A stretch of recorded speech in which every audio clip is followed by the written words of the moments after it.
What's up, YouTube? Today we've got Celine's Eau De Californie. Yesterday we did an unboxing of Rainbow and this as well. Today was my scent of the day.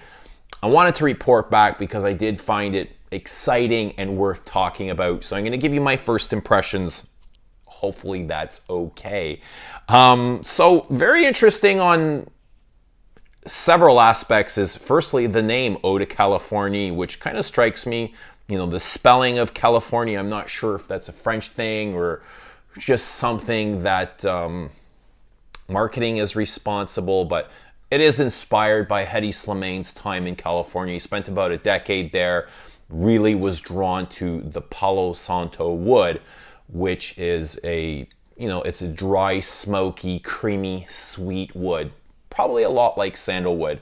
And I'm a big fan of Palo Santo. I do burn the incense, and it is one of my favorite incense sticks. You can get these very easily online and for quite affordable.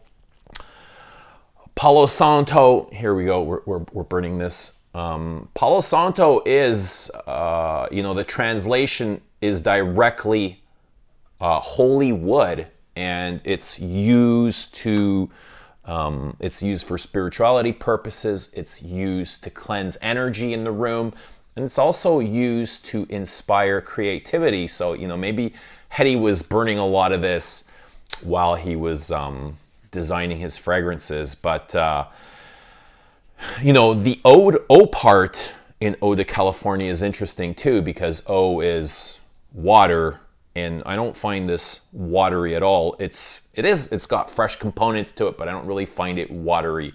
Kind of reminds me of what Chanel did with number 5 and Low, but it is kind of watery. I'm not sure what exactly they were trying to capture with Eau de Californie. If anything, it's more fresh.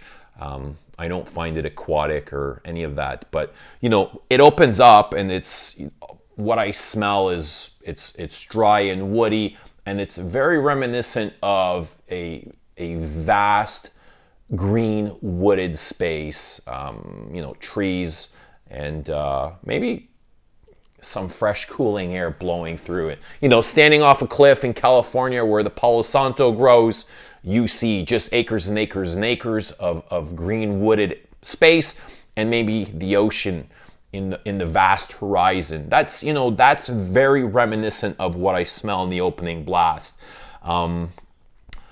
This is a very nuanced and complex perfume where it's always evolving and transitioning, and it smells nothing, on skin like it was on the blotter. The blotter I was drawn to in a weird way where I couldn't quite capture what was going on, but it takes skin time for this to develop.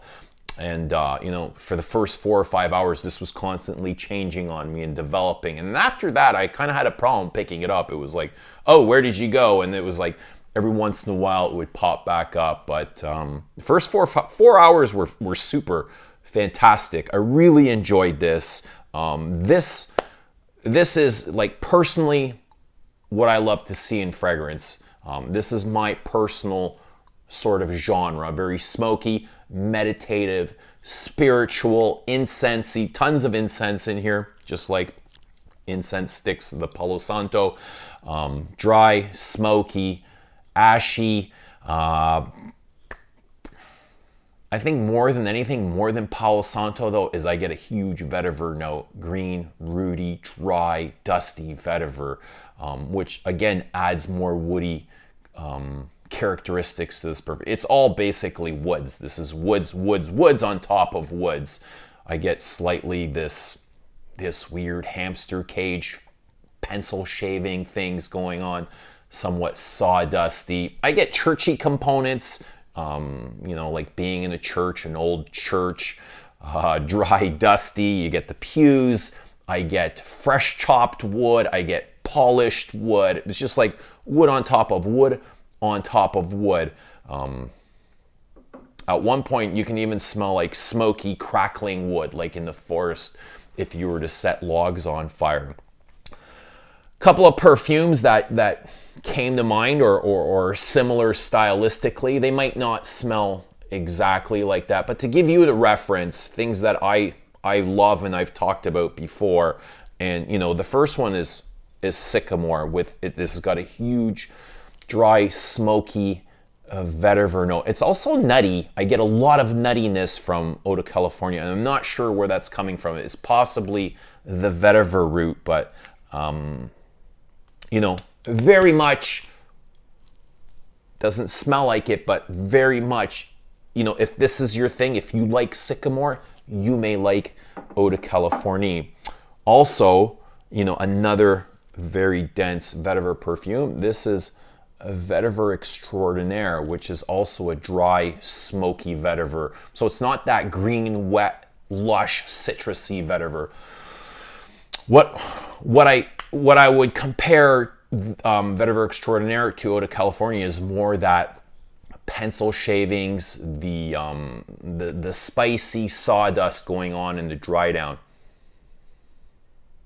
Really interesting. Also, you know, I don't own it, but I think it's Hinoki from Comme des Garçons, the Monocle series. Also a big woody vetiver. Would kind of line up with this very easily. I gotta say, the only thing that I was not crazy about was I felt like there was a huge slug of ISO in here, and it was used just kind of to lift the perfume, to give it this airy quality.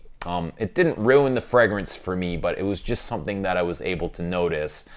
And it felt like, and again, I don't know the perfumers to these. I don't know any of them. I've never heard them mentioned. But if, you know, if I was a gambling man and I was willing to risk it all, this very much smells like a Jean-Claude Elena to me. Not only the technical aspects, but also the scent profile itself. It's very watery, not watery, but it's very airy and transparent and whimsical, and I love the way it kind of plays in the air and it's constantly changing. But also, you know, the materials used here. Jean-Claude Elena's, he's said, you know, himself that he's got a very small palette of only 200 ingredients, so he's constantly reusing the same notes over and over again.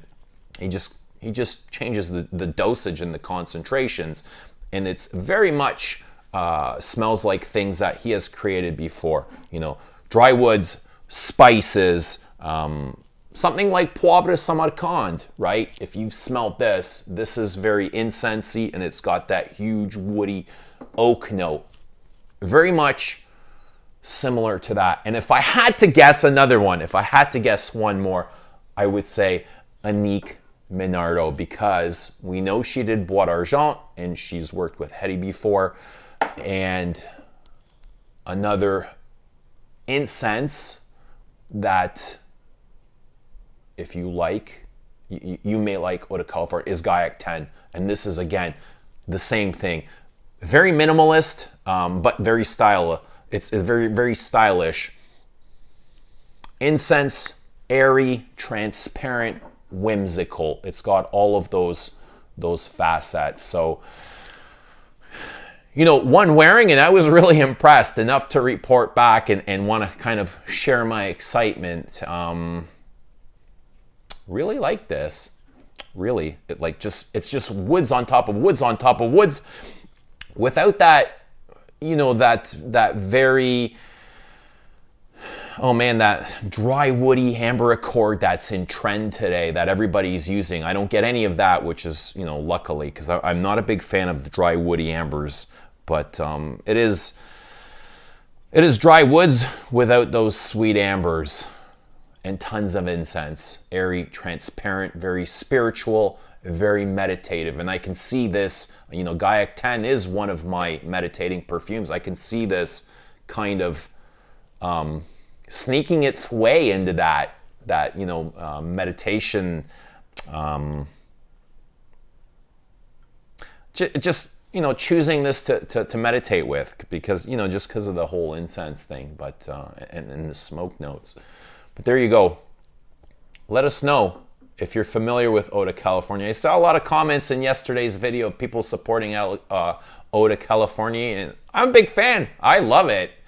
First wearing was very successful, so I can see this being almost a signature scent for me.